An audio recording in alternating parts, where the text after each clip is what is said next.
Coming up this week on Premiere Quest. Did you feel like listening to reggae or anything like that? And also...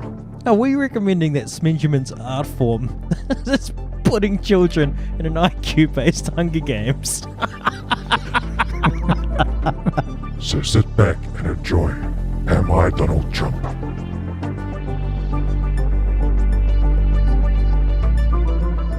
Premiere Quest is a life advice-based podcast. It's largely satirical, but sometimes it's serious. My name's Luke. I'm joined by Richard. Richard, how's things? I've fallen into the classic trap this week of, like any person getting into business falls into, which is the old getting high on your own supply routine.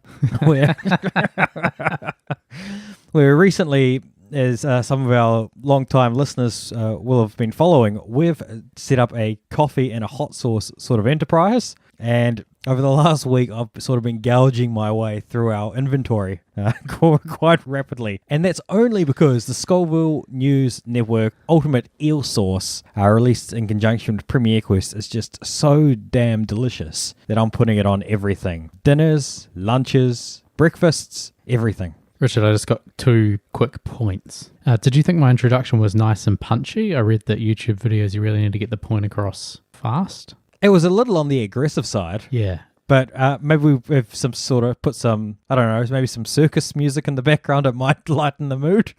Right.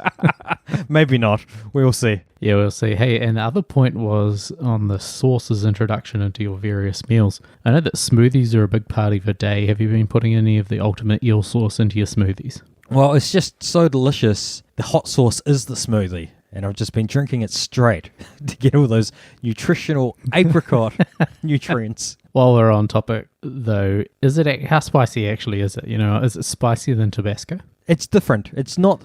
I don't know if you'd put them on the same sort of scale, even though they're both hot sauces, but it's different. Right. So the Scoville News Network Ultimate Eel Sauce is more of a flavour-based sauce. I know there's apricot nectar. He's even squeezed in some hemp oil there. Did you feel like listening to reggae or anything like that? I did not. It's the sauce to change your generation. But I have started doing a few unusual things in my free time as part of my own personal side quests. And I think it's fueled by this apricot-infused ultimate eel sauce, which has been a lot of fun. It sounds really exciting and enlivening. Now listen, we're back to Premiere Quest. It's a satirical-based life advice podcast, and this is non-aggressive intro. It's just to the point. Today we're going to be dealing with all manner of inquiries. I believe we've got about 6 different suggestions from listeners, old and young, very diverse group of listeners, so that's very exciting. It's all around the world as well. We even had a number of requests, mostly actually from London this week. But before we get into it, Richard, the title of the podcast this week is Am I Donald Trump? Care to elaborate? See, what we've noticed on the last couple of episodes is you mentioned that you had a concussion a while back, and we're kind of getting to the depths of questioning our own reality as to who we really are. Yeah. We went down the path of assessing whether we're Bruce Willis, Tony Robbins, Michael Scott, and none of those were nice sort of fits for you or I. So today, we're going to find out whether either you or I, or possibly both of us, are Donald Trump. Yeah, that would be a startling revelation. A, to suddenly be in the position of being the President of the United States, and B, to be a person with such questionable moral integrity. Yeah, and also... just, I am getting a little bit worried because in light of this, I did have some McDonald's today. Yeah. Which seems very similar to something that Donald Trump might do. And I do know that you like to wear sometimes a suit to work. And Donald Trump also wears a suit. So it's not looking good for us right now. Yeah, well, 2 quick points of rebuttal there from me. Of course, now a diagnosed celiac, I can't eat anything from McDonald's. And B, I'm now working in an environment where wearing a suit is a little bit show-offy. So it's looking more and more like perhaps you are Donald Trump. Oh, God, I'd be so disappointed in myself if that was what I was. But we will find out today over the next 6 pieces of life advice as we try to pretend that we are Donald Trump. No. Yes. We're just applying his advice. I don't want to pretend to be him.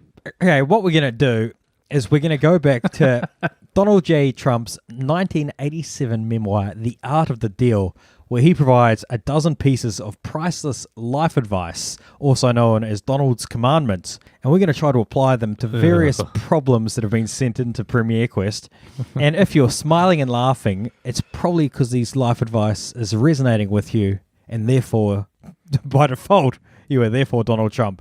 So if you're enjoying today's episode, I've got some bad news for you, and it's you are the President of the United States. Yeah, that's a pretty tough revelation, but that's what we do here, folks. We are Premier Quest Podcast. We're a life advice-based podcast, and we don't muck around, and this is the third introduction today. And just for full transparency, we haven't been a life advice podcast for very long. We're Premier Quest Podcast.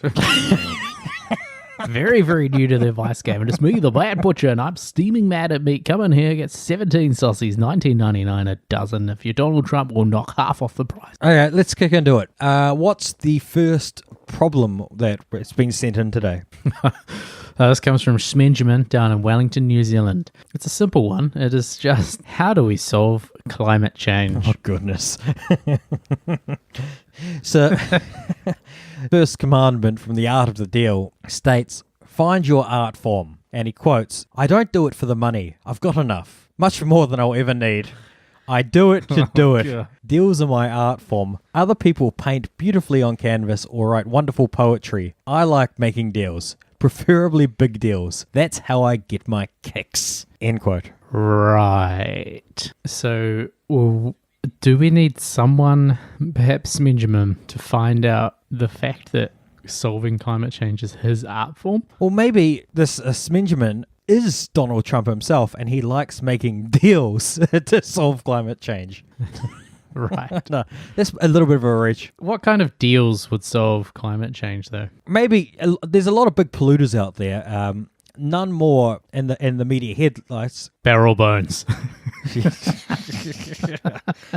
Putting barrel bones to the side, there's a few companies in the media, such as car companies, that put a lot of pollution in the air. Now, that pollution must be weigh really heavily on the CEO's shoulders. The CEOs of these companies must feel really depressed.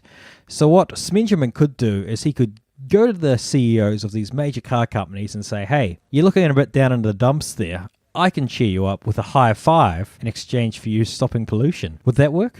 Wow. Yeah, I mean, I can't see why it wouldn't. I guess the problem I have is that I know there's research a few years ago that came out that said the top 20 in size shipping liners they contribute more pollution to the planet than all of the motor vehicles on the road combined. So I think, Smenjamin, you're maybe going to have to train as a sailor and get out there and chase down these 20 boats.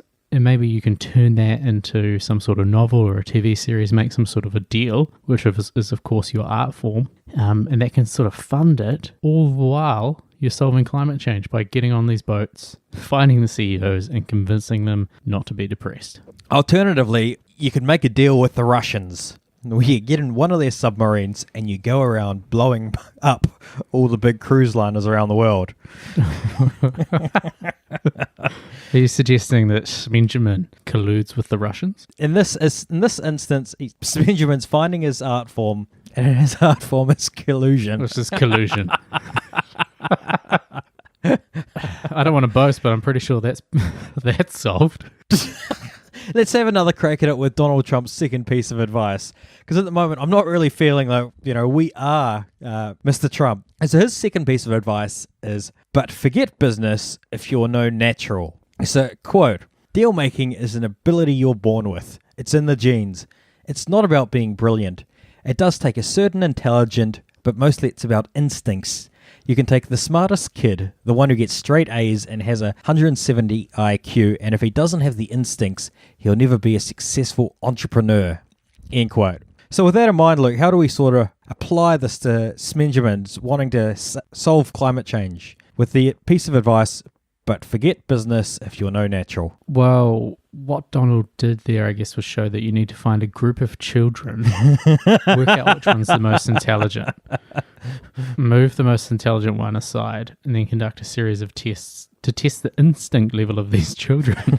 When you find the most instinctual decision maker in this group of children, let's just say we're all children in Wellington, New Zealand, where Smenjamin's from. You take that child and you take him to the UN. You give him power of veto and also any type of decision-making power he needs to solve climate change. That is a fantastic solution, but I only see one flaw in this. Where is Smenjamin going to get all these children to conduct experiments on? I guess it's a good point to really mention to our listeners. Listen, we are a life advice-based podcast, but sometimes we're going to put solutions out there that you have to work out how to implement different steps. So we could spend 45 minutes telling you exactly how to corral every single child in a city into an area to perform a series of instinct-based questions. Like a Hunger Games. But Richard, is that really a good use of our time? No. And plus, Smenjamin, this is where you've got to use your instincts and how to lure these children into this IQ-based Hunger Games. That's exactly right. So once you've got your children and you've got the smartest child with the best instincts, climate change will be solved. Yeah, then you apply our advice. We don't actually know how this child's going to solve it, but we know, based on this awful advice we've been given in this book, that it'll probably not work. I can't believe, if we could sort of go back to step one, find your art form, are we recommending that Smenjamin's art form is putting children in an IQ-based Hunger Games? Yeah, well, it's sort of, I guess it's like a Pied Piper type sitch. He's going to have to work out exactly how to do it, but yes, that is his art form. Oh, no, yeah. So, wow. So if climate change is solved in a couple of years by a Smenjamin, we're to think. But if he runs into any problems, we'll sort of claim that we're only an advice podcast and we do not recommend he follow through with our advice unless it succeeds. That's exactly right. We, of course, have warranties on all of our advice, and that's that we don't guarantee it to succeed.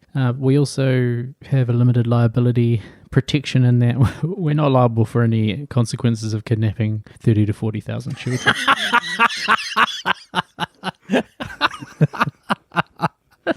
Because Smenjamin needs to be aware that this is arguably extremely illegal.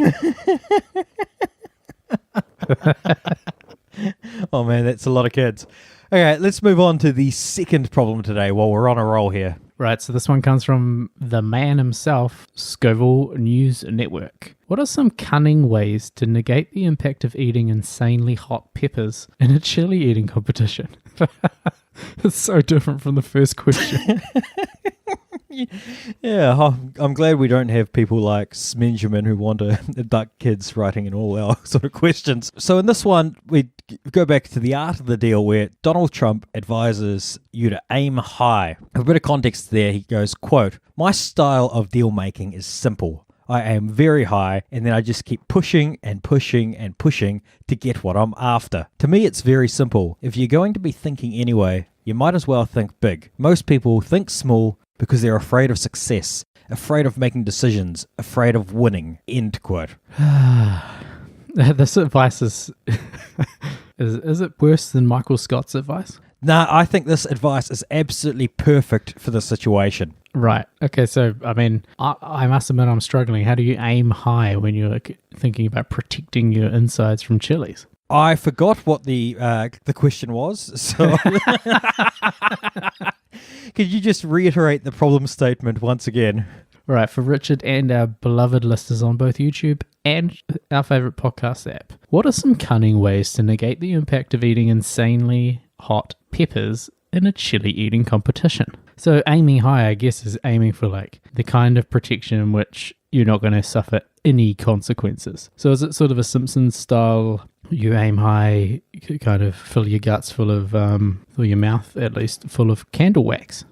It's a good start. I don't know if it's quite the advice we're going after. What we kind of want to get to is you've sort of alluded, is we want a way to be able to eat these chilies without having basically any effects whatsoever on your body. So maybe if I really hate to be the one to bring this up, but if we go to Diastop's catalog of products, Here we go. And what we need is an extreme laxative that you take with the chili pepper so it slips right through you in one end, out the other, thereby negating all side effects of the chili. Yeah, that is aiming high, but is it aiming high enough? I feel like you're afraid of winning here. What I'm thinking is we install some sort of secondary mouth, some sort of hidden gullet within Scoville News Network's throat, so that effectively the chilies, they never enter your esophagus or your digestive system, because really that's what you want. You don't really want these 2 million Scoville pepper X's tearing through your guts. I mean, it's not going to be pleasant at all. I'm just sort of thinking, leveraging that idea of having a second part of your body you could put it into. Maybe I recommend to Scoville News Network is they follow in the trend of the majestic kangaroo and sew a little pouch onto their stomach, and just rather than eating the chilies, they just pop the chili in their pouch and it goes straight into your stomach. Yeah, and the one thing there is that often at these chili eating competitions, I've actually been out there and watched this gentleman do this. People are watching you eat the chilies. So what you're going to have to do is rig a series of mirrors, some up on your face, maybe a use of a hat or a wig, so that you, as you're putting the chili into your pouch, which I guess this has to be painted like a mouth, the mirrors make it look like you're actually doing it up by your real mouth. And that leads perfectly onto advice number 4, which is be obsessive. So, quote, one of the key things to thinking big is total focus. I think of it almost as a controlled neurosis, a quality I've noticed in many highly successful entrepreneurs. They're obsessive, driven, and most maniacal, but it's all channeled into their work. I don't say this trait leads to a happier life or a better life, but it's great when it comes to getting what you want. End quote. Now, for me, that getting what you want is the crucial part of this.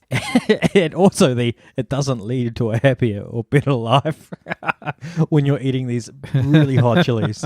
You know, I actually, we don't often do this. We don't often tell someone that's given us a request that perhaps they shouldn't have given us the request. But what I'm thinking is, you know, if Scoville News Network does become obsessive with a solution, stitches in a secondary gullet down into his guts, creates a series of mirrors, and then he wins a chili eating competition, is it really going to feel good, or will it be just a hollow victory, Richard? Bang on the money there. Mind the pun. It's going to be the hollowest of victories. So what we need to go back is to the traditional recommendation here, where you got to put it in your primary mouth, bypassing the second mouth and your little Joey pouch. Put it in your primary mouth and all the way down. And the way you're going to negate the bad effects of this is, prior to the chili eating contest, you're going to drink 40 to 60 litres of goat's milk. By doing that... That's so salty. By doing that, you'll neutralise any of the spiciness from the chilies. Well, I feel like we've essentially solved that one. We've provided you an option in which you're going to feel pretty hollow, and you're not going to feel like the victory, you've earned it. And a solution in which is tough, but worth it. How many goats would you need to be able to get that much milk? Well, 6. If you want it one session. Scoville News Network, you're helping us out by providing us with some hot sauce at the moment. If you want, Premier Quest can return the favour and provide you with 6 goats. No.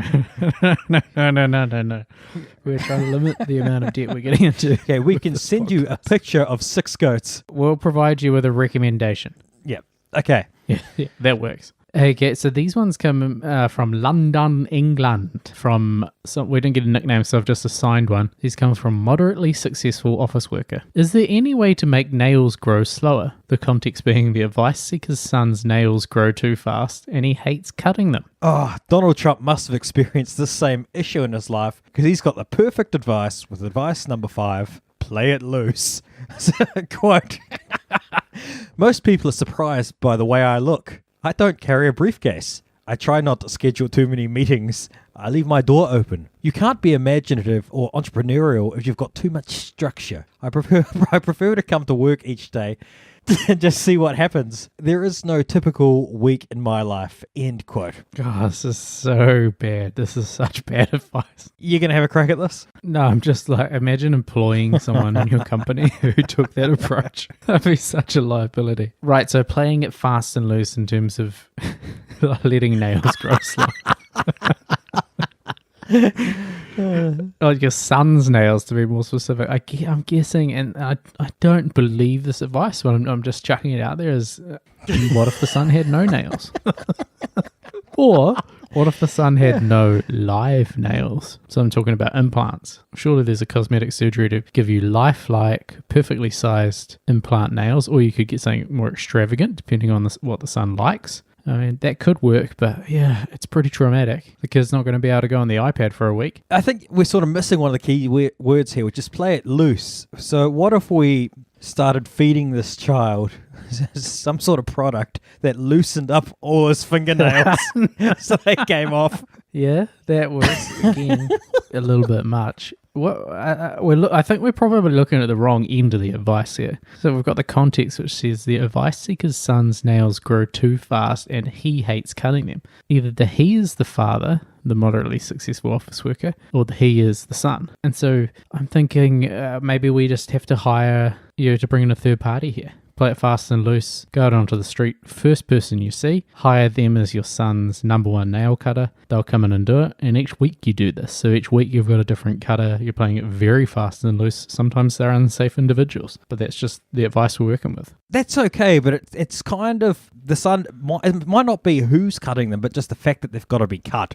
So I think he should follow Donald Trump's advice here, and I know the son, whenever he goes to school, whenever he's out and about, no... You don't know the son. Whenever I know this figurative son, wherever he goes, he's always got all his toys and papers in that little briefcase of his, carrying them around. And as such, his nails aren't sort of being chafed off. So what I suggest is that rather than carrying the briefcase around, he instead carries around all of his possessions wherever he goes. And that will mean that his nails start chafing against the products and naturally wear themselves down. Hence, they won't need to ever be cut. That's good advice. And I think the powerful thing about that is we're assuming the son's age as being quite young here. But if the son's in fact maybe 40 and this moderately successful office worker's more like 60, 65. 70. That advice. 75. 70 even, yeah. Let's not get out of control.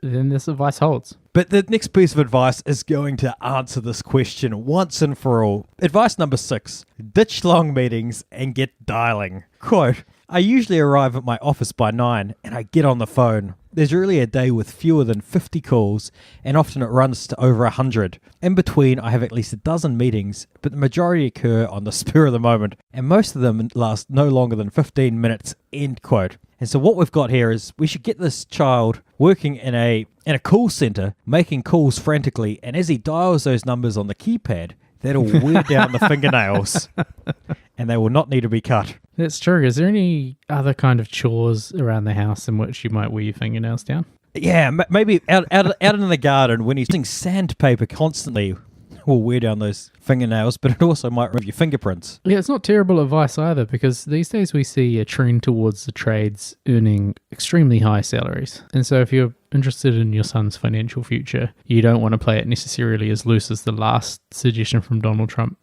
Edging him towards getting into an apprenticeship at a young age, it may be the right thing to do. Yes, most definitely. I'm not going to say what I was going to say there, is it?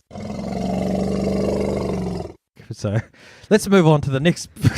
Oh, Jesus. Let's move on to the next problem statement you've got. Right, before I get into the next problem statement, I'd just like to reveal the fact that before recording this episode, Richard, literally minutes before, I consumed a panna cotta with a raspberry coulis. Do you think it's impacted my performance? I think it's... Well, up until you said that, I noticed no difference in your performance, but now that you've said it, and I'm reflecting on your performance, it's dramatically impacted your performance in every way. I did come off quite aggressive at the start, which is sort of a warning to listeners. If you're consuming panna cottas, make sure you're in a safe place, because you don't want to have one and then go out into the public and just fly off the handle. Maybe you need some life advice here. That's a very Donald Trump thing to do there, No. Luke. No, it's not. No, it's not. Hey, here's a second suggestion from a moderately successful office worker in London. If you don't like to clean your sheets too often, is it better to shower in the evening or the morning? Here's just my own personal input into that. That's a gross question.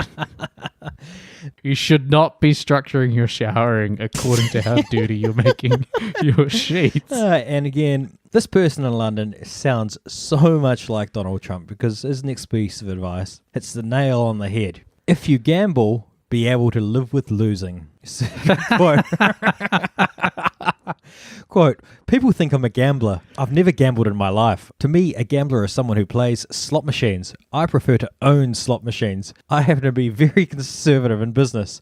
I always go into a deal anticipating the worst. If you can live with the worst, the good will always take care of itself. End quote. So if you gamble, be able to live with losing. So it sounds like there's some gambling going on here. Yeah, and this question just basically, it is a gamble. It is a gamble. If they're going to make a call and stick to this call of showering either in the morning or the evening, it is a risk. There is a risk that if you've picked evening, somehow you get really filthy overnight. I mean, that's a risk. There's also the risk that, if you pick morning and you go about your business during the day and you get covered in all sorts of filth on the London tube, I mean, that's a disaster, but it's a gamble you take. It is. It's a pretty nasty gamble here. So the ultimate decision here comes down to how much you're willing to sacrifice in order for the potential massive payoffs at showering at the wrong time. Yeah, I don't know. This is kind of working on an assumption that you're only going to shower once a day. I mean, is it so unreasonable to shower twice a day? I mean, you've spent a bit of time in London, Richard. Is it just one of those things? It is one of those things, and that leads us perfectly into advice number 8. Trust your instinct, not numbers. So I hire a lot of number crunchers, and I don't trust fancy marketing surveys. I do my own surveys and draw my own conclusions. When I'm in another city and I take a cab, I always make a point to ask the cab driver questions. I ask and I ask and I ask until I begin to get a gut feeling. The greatest of consulting firms charge you $100,000 for a lengthy study, and in the end it has no conclusion and takes so long to complete that if the deal you were considering was a good one, it will be long gone. End quote. And so with that in mind, I think the advice we've got to give here is to trust your instincts and not the numbers, both in terms of the number of times you're showering a day and the number of times you're changing your sheets each year. This is the second piece of advice in these series of things from Donald Trump, where he's basically said ignore evidence and just make the decision you want to make. Which ultimately our listeners are always going to do. But also, if you unpeel that last piece of advice a bit further, Richard, it seemed like really he's making the advice on what cabbies tell him. Can you reread that bit about the cabbie? I always make a point to ask the cab driver questions. I ask and I ask and I ask until I begin to get a gut feeling. Right, so if you've asked and you've asked and you've asked your counsel repetitive times for a thing, it's not a gut feeling. That's an informed decision. I've got issues. What if this Londoner is asking and asking and asking for our advice on when they should shower, and hopefully we'll start to form Right. their gut feeling, and they'll get this gut feeling, they'll trust their instincts, and they will know when to shower. I'm so glad you worded it like that because, folks, we've just decided right now, and by we, I mean me, that we're going to consider this question 10 different times. The next 10 episodes. And by the end of that, folks, this moderately successful office worker from London is going to be able to form a gut opinion, and then they're going to be able to make a decision about this very bizarre question. Can I sort of come back at you with another approach there? And rather than just spending our next 10 episodes talking about this problem, how about over the next 10 Instagram posts, we provide some piece of information to help drive them towards that right gut feeling. For example, if you head along to premierquest.com right now and buy some Premier Quest coffee and Premier Quest hot sauce, and you consume that in the morning, will you need a shower straight after that from sweating from the hot sauce, or should you wait to the end of the day? Well, God, I don't know. I'm going to call a cab ride, and I'm going to ask and ask and ask and ask and come back to you, Richard. Let's hit this next problem while we're on a roll. Okay, this one comes in from Schmeichel. I like this one. It says, I've been banned from my local bar. How can I sneak back in?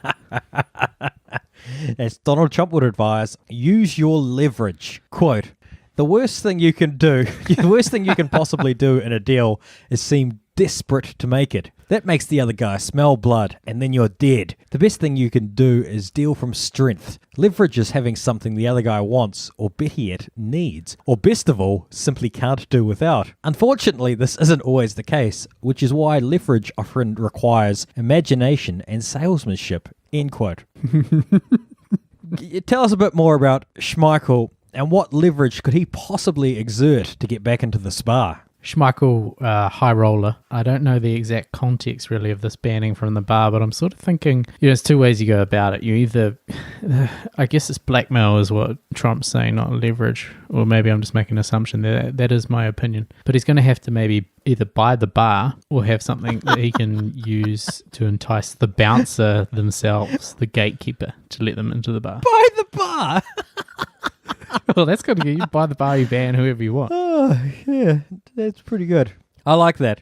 Well, I was just applying Rule 3 or whatever, which is, aim high. And if anyone's seen the first 10 minutes of the movie Taken starring Liam Neeson and then turned it off, you would have seen that the kidnappers were able to successfully kidnap Liam Neeson's child and ask for a monetary reward. And having not watched the rest of the movie, I assumed everything went according to plan. They did very, very well. So in this situation, Schmeichel could kidnap the bouncer's children and try to blackmail them back in exchange for entry to the bar. Yeah, listeners, Michael, reach out to us again. We'll put you in touch with Schmenjman from Wellington, who is on a similar sort of a quest in terms of corralling children. The other opportunity there is potentially befriend the bouncer. And why not, while you're befriending, give him a package with some Premier Quest coffee and Premier Quest hot sauce, available now at premierquest.com.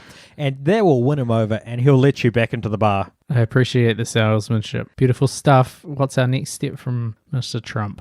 Now that you've been banned from the bar, my advice, no, not mine, because then I'm admitting I'm Donald Trump, which I'm not. I'm not, I tell you, I'm not. Yeah. Donald Trump's advice, number 10, don't be bullied. Quote, much as it pays to emphasize the positive, there are times when the only choice is confrontation. I'm very good to people who are good to me. But when people treat me badly or try to take advantage of me, my general attitude has been to fight back very hard. The risk is you'll make a bad situation worse. But my experience is that if you're fighting for something you believe in, even if it means alienating some people along the way, things usually work out for the best, end quote. Right. So aggression is my key takeaway from that. What I'm thinking, Schmeichel, is don't buy the bar, but buy every supplier of every product that the bar consumes and then bleed them dry. Now, taking your idea, bars have a lot of things. There's a lot of alcohol suppliers. There's a lot of chips and other things that go into bars. A lot of chips. Why don't we, it's sort of going back to the previous advice, we've got to identify what this bouncer has that's truly essential to him, and we need to remove that from him. So in order to be a bouncer, you have to wear a plain black t-shirt. So I suggest that Schmeichel goes around town and goes to every clothing store and buys every plain black t-shirt. And then the bouncer's got no other choice but either to be a bouncer with no shirt on or take the day off sick, in which case Schmeichel can edge back into the bar without any confrontation and without being bullied. I can see no consequences to that piece of advice. It's just too good. All right, this final one comes in from the man himself, Beryl Bones, who we'll get into a little bit next episode, but he has disgraced himself again, folks, so make sure you tune in next week to hear about Beryl's fall from grace. But here we go, from Beryl himself. I really like to eat apples, but I'm worried that the seeds will germinate in my stomach. Okay, what's Donald Trump got to say about this? So now that you've eaten your apple and the seeds are germinating in your stomach, Donald Trump's advice number 11 is to get noticed. Quote, you can have the most wonderful product in the world, but if people don't know about it, it's not going to be worth much. You need to generate interest and create excitement. The press is always hungry for a good story, and the more sensational, the better. It's in the nature of the job. Yeah. If you're a little different or a little outrageous, or if you do things that are bold or controversial, the press is going to write about you, end quote. Well, this is a no-brainer, really. Beryl, you got to take to Instagram and start posting photos of that tree growing out of your guts. You've got to lean into this issue here. Because, what else are you going to do? Those apples are going to be worth so much money. He's going to be a barrel of apples. Yeah, forget about your bones, Beryl. It's going to be barrel of apples. Donald Trump's last piece of advice, and it's ever more relevant than ever. And number 12, have fun. So, quote, if it can't be fun, what's the point? life is very fragile and success doesn't change that. If anything, success makes it more fragile. Anything can change without warning, and that's why I try not to take any of what's happened too seriously. I don't spend a lot of time worrying about what I should have done differently or what's going to happen next. What do my deals add up to? I'm not sure. Except that I've had a very good time making them. End quote. All of these.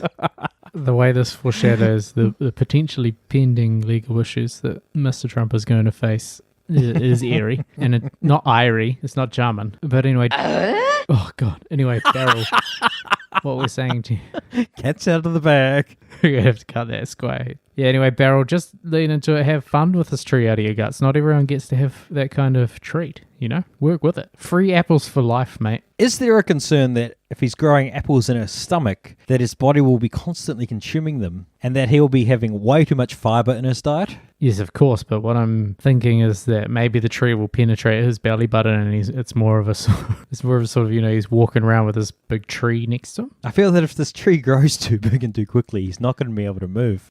Yeah, no, he's an extremely powerful individual. He's the kind of guy who, if he was a bouncer, there's no way Schmeichel's ever going to get past him, even with no shirt on. And this goes back to the first problem we've had, where if you're growing trees inside your own body, that'll help offset your carbon footprint and make this planet more sustainable. Yeah, so Beryl, get in touch with Schmenjman, who is in touch with Schmeichel.